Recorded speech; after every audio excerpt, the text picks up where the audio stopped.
If you don't pay attention to what life is doing and you don't pay attention to your actions, you will continually go through the same cycle and be stuck because you're not allowing yourself to actually grow, develop, and make new decisions. And this is a thing that I feel like a lot of people will run into as they start to try and change fundamental parts of who they are, because there's two conflicting things going on when you want to change who you are as a person. First, your ego, the identity that you currently have, will kind of fight you, and you will start to rationalize why staying the same isn't the worst thing ever. And that comes down to comfort. And the other thing is your community, your environment will also tell you that you are completely fine being who you are, but also they will try to tell you you're fake for trying to change. So let's dive into the idea of your ego will play tricks on you to try and keep you who you currently are. Now, as I began to actually start working on becoming a better version of myself and to really make changes in my own life, I've run into this one simple thing. The more I push in the direction I want to go, the more the urge to do the things that got me where I currently am arise. I've randomly been able to finally put down vaping, nicotine devices, and things of that nature. I don't vape, I don't use Zens, I don't anything nicotine related, I don't touch it anymore. But the longer I've gone from actually using it, and at this point it's been about a month and a half or something like that, the more the thought arises where I'm like, why not pick one up just for one day, just for one moment? And the reality is, it's my mind playing tricks on me saying, hey, we haven't had this thing that brought us so much dopamine for so long that, you know, we've taken a good break. We've put it away for a while. Why not go back to what we were doing? And it's a very odd thing because I will consciously be thinking, why am I thinking about vapes? Why am I thinking about doing this thing that brings me no joy, brings me no value, brings me nothing other than a momentary lapse of dopamine, or not lapse, but hit of dopamine. Then another part of myself that I'm not consciously holding on to will be like, well, it's only going to be a day. Well, it won't affect you that much. And it'll be an internal battle where I know what I'm trying to dictate. I know the thought process going on for my own self, what I'm willingly choosing to do. And yet then the other side of excuses start to come up. But that's where that battle and question of what should I be doing comes in. And I was actually reading from Atomic Habits, which I actually have right here. And James Clear makes it very clear that it's literally your hippocampus, the part of your brain where your identity is actually stored. What it likes to do is it likes to form a pattern. It wants to create a box and outline a framework for who you are and what you do. And the more you do something, the more you reassert that this is who I am and this is how I move throughout the world, the more that hippocampus draws a dark line in the sand that says, this is who I am. I do these things. This is a part of my identity. And this is how I navigate the world. I don't need to think about it. I'm going to go do it because this is me. This is how I've always navigated. And this is how I always will navigate the world. And as you start to change aspects of yourself and stop holding on to the things that your hippocampus has put in a box of your identity, then your hippocampus will start to literally fight you, which is why you can say, I want to eat healthy, and you will mentally be thinking about, I'm only going to meal prep and have this specific meal. And then you drive past McDonald's and you're like, well, today, this sounds like a good meal. It's only one cheat meal, so it's not the biggest issue. And then you'll end up getting home and you'll have your meal prepped food and you'll be like, oh, that was such a great meal. And then you'll be laying in bed, getting ready to go to sleep. You're watching TV, and then all of a sudden you feel like door dashing McDonald's because that craving just hasn't gone away. And mentally, consciously, you'll be saying, no, this is not what I want. But then another part of you will be saying, no, I need this McDonald's. This McDonald's is what's going to get me through this day. That's your hippocampus speaking to you. And so you can literally have a conscious internal war going on where you, the conscious person that you are, your soul, your being, your spirit, is thinking and feeling one way. But your hippocampus and your body, the physical drive, the vehicle of who you are, will start trying to argue with the spirit person that you are.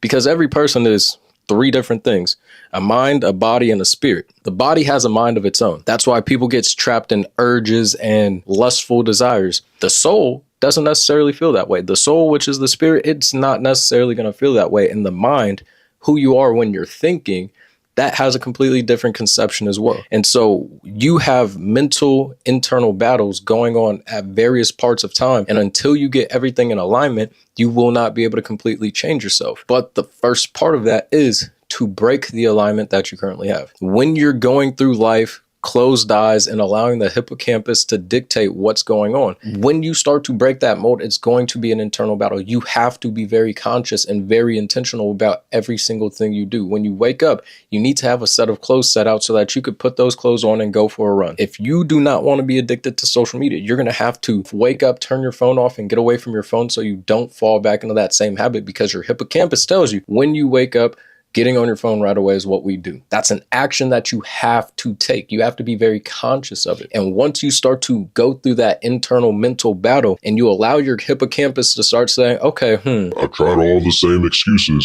It's only going to be one time that I end up getting McDonald's. It's only going to be one time that I hit this vape. It's only going to be one time that I end up going and having a beer. Then it's going to try new things. Then it's going to be, oh, I'm going to just activate urges in the body. Like, I'm going to bring back memories. Part of the old habits I had was completely connected to community. A lot of the things I did was purely because I was with a group of people that I cared about, and we ended up bonding over this specific thing. Majority of my friendships, majority of the people I know in my life were because I played sports. And now that I'm in a new stage and area of my life, I don't have that same community, and I struggle to find a new community because I'm not going out and playing sports as much. And so my hippocampus is starting to bring up memories of, oh, I used to go do this with these people. Like, maybe I can get that feeling again if I do this action. Maybe if I go end up grabbing a drink, then I'll feel like I'm back with the boys in college.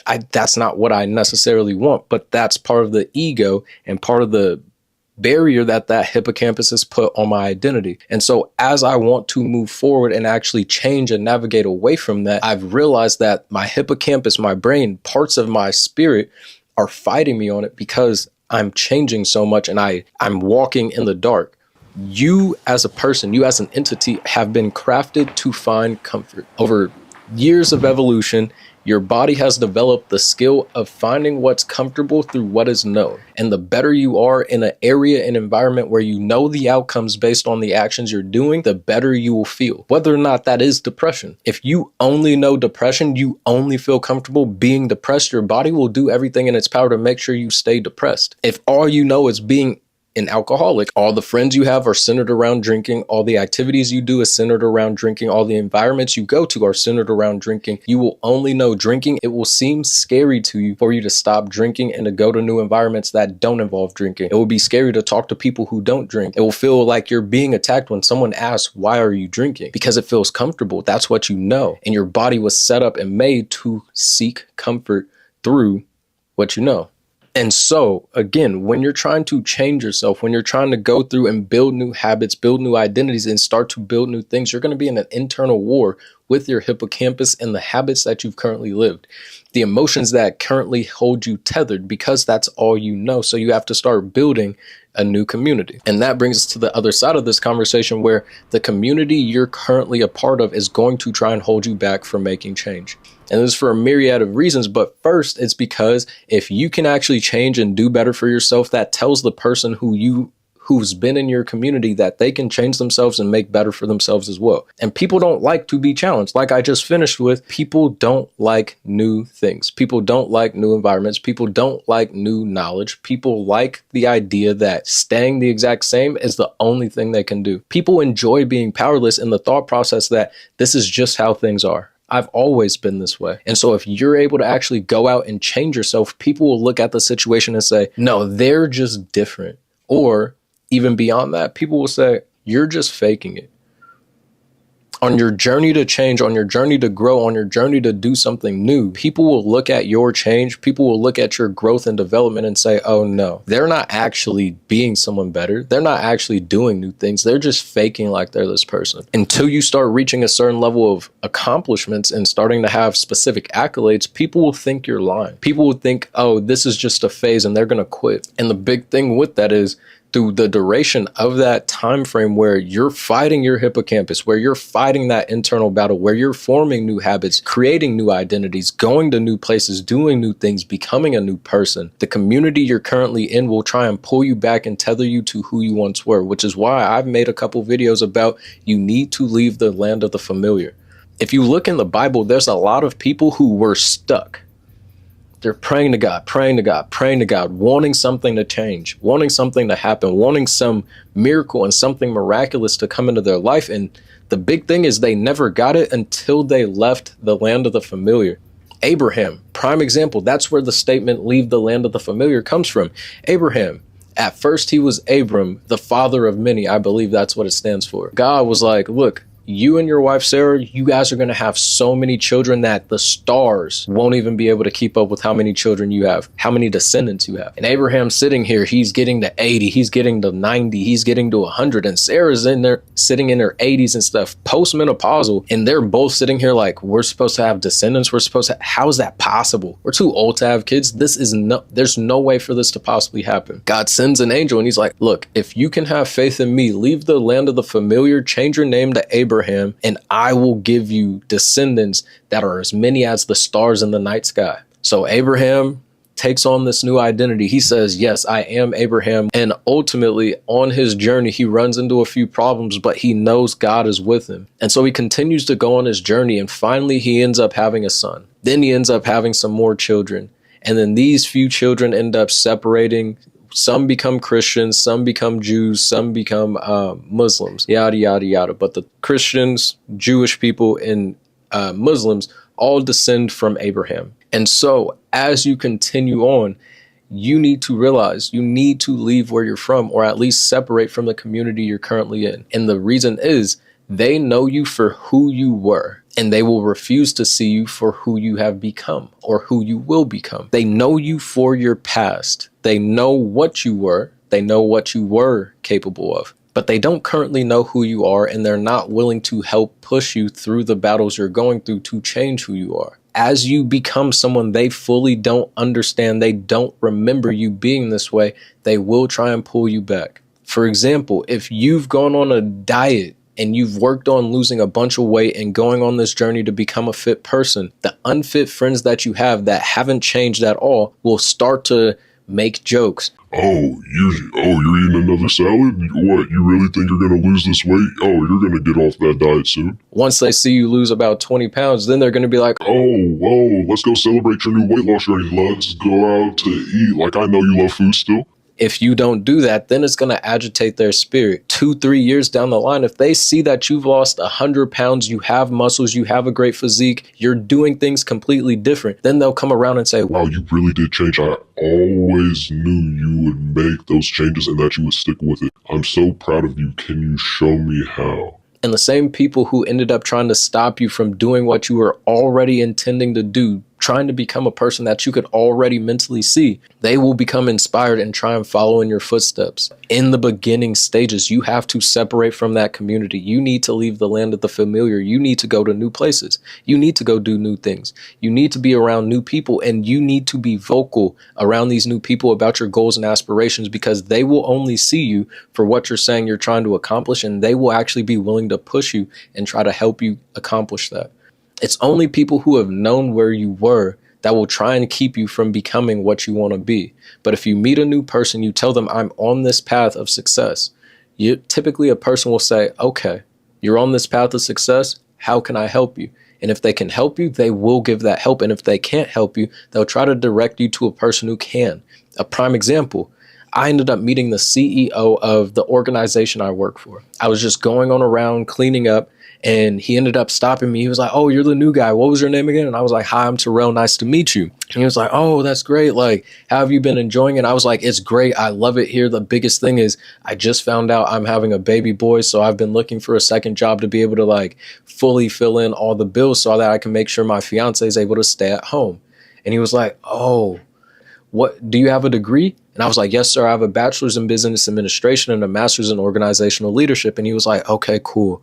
Organizational leadership, I think I know the perfect person for you. What I'm going to do is I'm going to reach out to the leader of our innovation department, and I'm going to have him send you a message, and then you guys can end up conversing, and we can see if we can get you in the innovation and leadership department. He had no frame of reference of who I was, what I did before I ended up working this job. He just simply met me. He heard my qualifications and heard what I'm trying to do. I'm trying to put myself in a better position to make sure I can take care of my family. And because he knows, his entire frame of reference of who I am as a young man is a young man with multiple degrees trying to take care of his family. He wanted to help put me in position to take care of my family. So he started pushing me in the right direction. He connected me with the people who ultimately have connected me to a couple different opportunities. And it's all because I was talking to a new subset of people at a new location, doing a new thing outside of what I was doing before. Because before I ended up with this position, I was actually more of a stay home alone type of person. I go to the gym, I do my workouts, I come home, I apply for jobs, and I try and figure out and navigate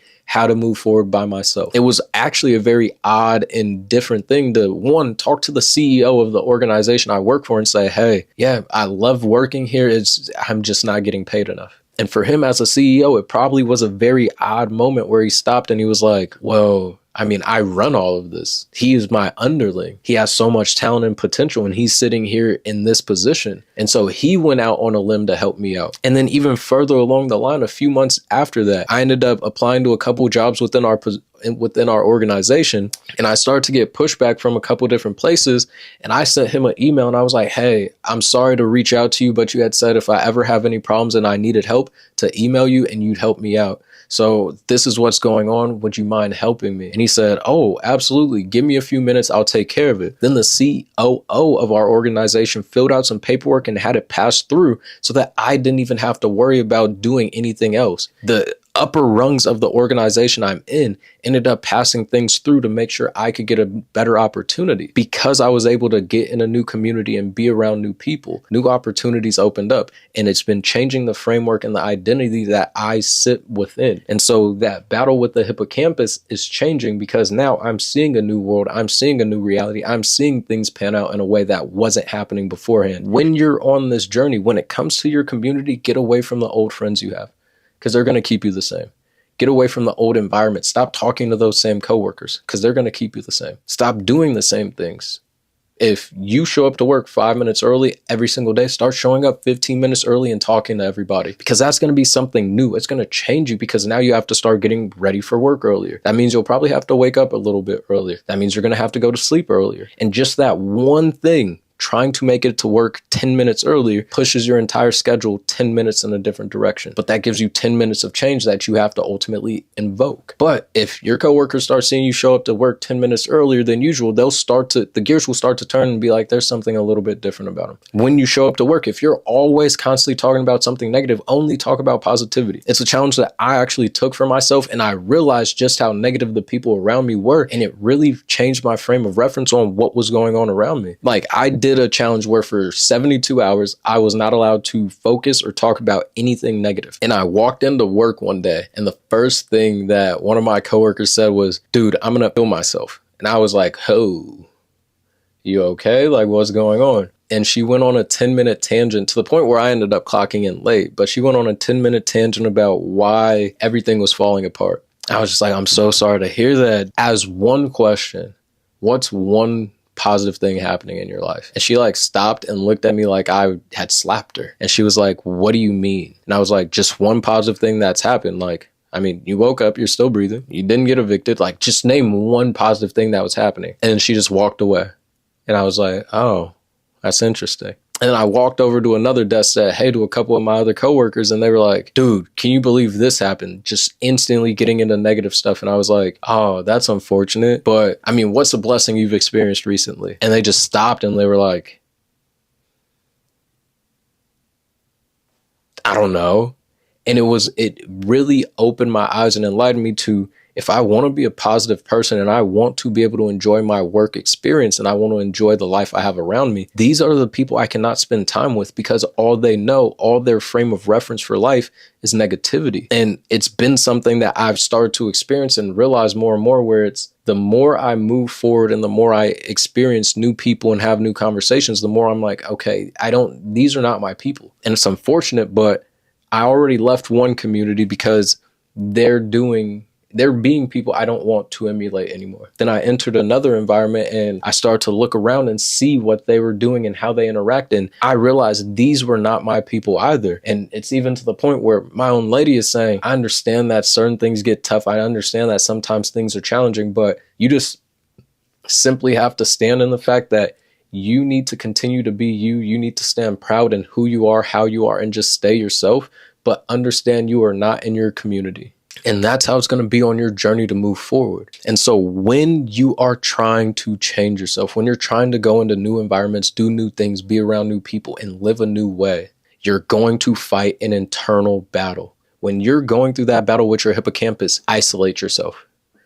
Isolate yourself, isolate yourself, isolate yourself. You need to go into your own closet in a metaphorical sense, and you need to create a new framework of what it means to be you. For me, I had to create an entirely new framework of what it means to be Terrell. What does Terrell like to do? When does Terrell like to do it? Who does Terrell like to be around? What does Terrell like to talk about? What are the hobbies that Terrell has? What are his habits? What does Terrell do with his money? What does Terrell do with his free time? What does Terrell do for his fitness? What does Terrell do for his health? I had to ask myself all these questions, and I typed out a 10-page paper about the person I am becoming, what I meant to be. And one thing is I realized over time, no, I can't grow my hair back out. I'm bald now.